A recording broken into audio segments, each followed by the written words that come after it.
Bismillahirrahmanirrahim. Assalamualaikum warahmatullahi wabarakatuh.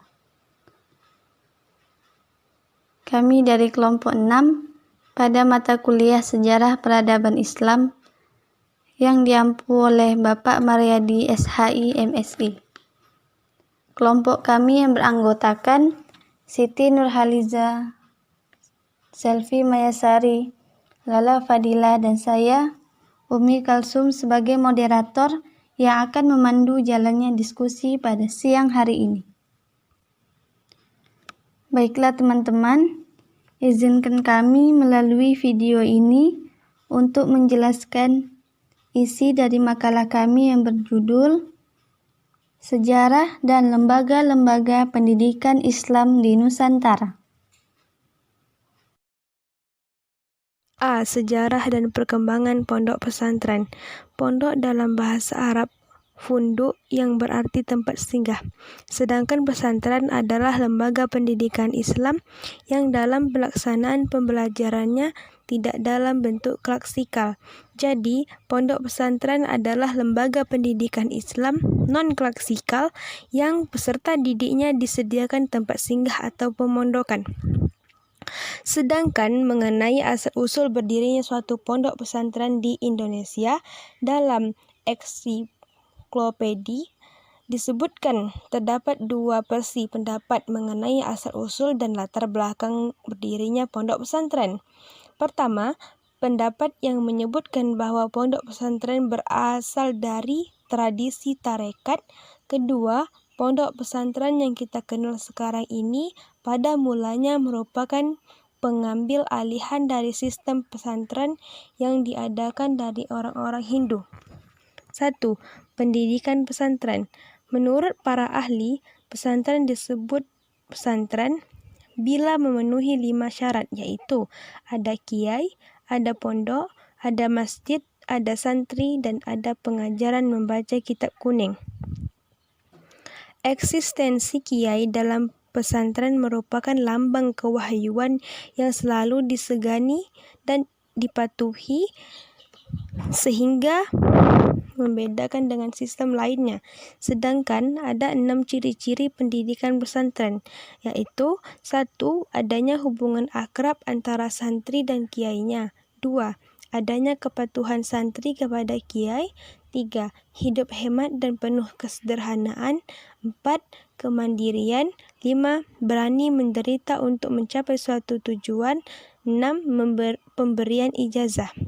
Dengan demikian, apabila dilihat dari corak pesantren, dapat kita temukan dalam 2 macam, salafi dan khalafi. Pesantren salafi atau lebih sering disebut pesantren tradisional adalah pesantren yang masih tetap mempertahankan nilai-nilai tradisionalnya. Sedangkan pesantren yang mempunyai corak modern atau pesantren khalafi telah mengalami transformasi yang sangat signifikan, baik dalam sistem pendidikannya maupun unsur-unsur kelembagaannya. B. Sejarah dan perkembangan madrasah. Kata madrasah dalam bahasa Arab madrasatun berarti tempat atau wahana mengenyam proses pembelajaran. Dan dalam bahasa Indonesia, madrasah disebut dengan sekolah, berarti bangunan atau lembaga untuk proses belajar mengajar. Dalam perkembangannya di Indonesia, Madrasah Al-Islamiyah ini merupakan lembaga yang berdiri jauh sebelum SD, SMP, SMU atau SMK, ataupun universitas. Sebab madrasah adalah tempat bagi para kiai atau ustadz untuk menyampaikan ajaran Islam dan menyampaikan program kenegaraan. Madrasah masih menggunakan metode belajar seperti hafalan, latihan, dan praktek. Metode tersebut merupakan kelanjutan dari masa Rasulullah SAW. Metode ini disebut metode tradisional. Selanjutnya, perkembangan madrasah dikembangkan menjadi beberapa jenjang pendidikan, yaitu madrasah ibtidaiyah, madrasah sanawiyah, dan madrasah aliyah. Dan lulusan madrasah aliyah dapat melanjutkan studinya ke semua perguruan tinggi di Indonesia. C. Sejarah perkembangan surau.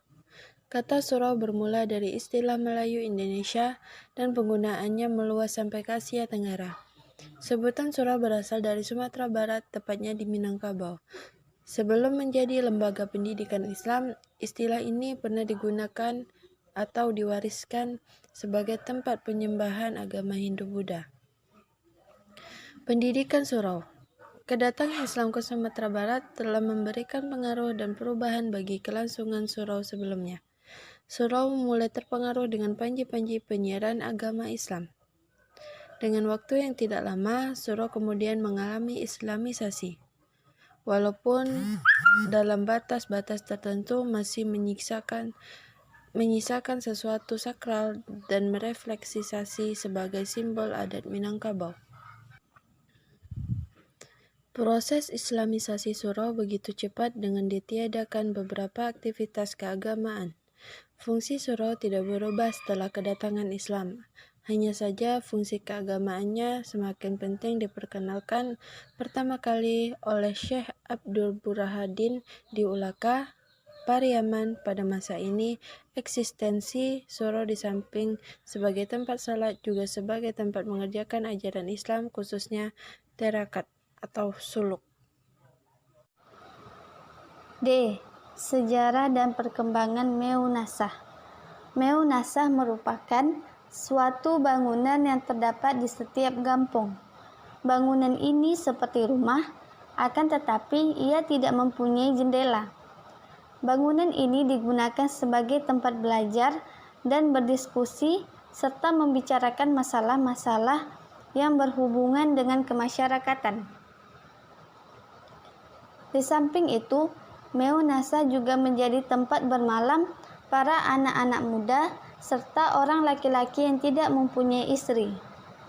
Setelah Islam masuk di Aceh, Meunasah juga menjadi tempat sholat bagi masyarakat dalam satu kampung. A. Pendidikan Meunasah. Pendidikan Meunasah ini dipimpin oleh Tengku Meunasah. Pendidikan untuk anak perempuan diberikan oleh Tengku perempuan yang disebut Tengku Inong. Dalam memberikan pendidikan kepada anak-anak, Tengku Meunasah dibantu oleh beberapa muridnya yang lebih cerdas yang disebut Sida. Lama pendidikan di Meunasah tidak ada batas tertentu. Umumnya, pendidikan berlangsung selama 2-10 tahun. Pengajaran umumnya berlangsung malam hari. Materi pelajaran dimulai dengan membaca Al-Quran yang dalam bahasa Aceh disebut Bewet Quran.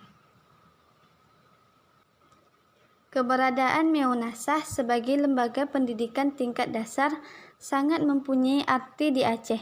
Semua orang tua memasukkan anaknya ke Meunasah.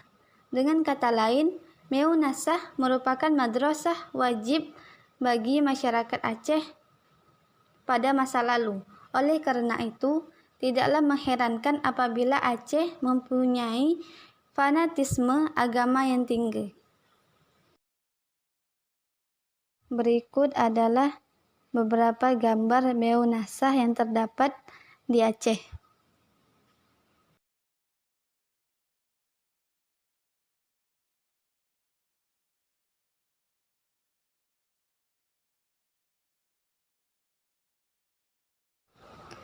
Baiklah, sampai di sini video penjelasan dari kelompok kami.